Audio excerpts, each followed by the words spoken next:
kaburat xiyanatan an tuhaddisa ahaka hadisan huwa laka bihi musaddiqun va anta lahu kadibun. Bu hadis Abu Dovuddan keltirilgan.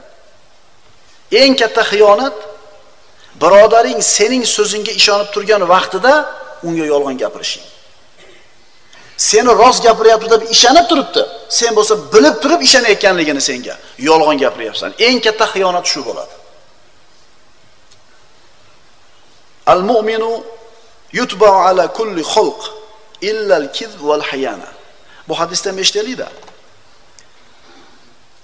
Mo'min kishi har qanday xulq bilan xulqlanishi mumkin, ammo yolg'on va xiyonat bilan xulqlanmaydi. Qarang, tabiatida har qanaqa bir fe'l, har qanday bir narsa bo'lishi mumkin, sifat. Faqat yolg'on bilan xiyonat bo'lmaydi musulmonda, birodarlar.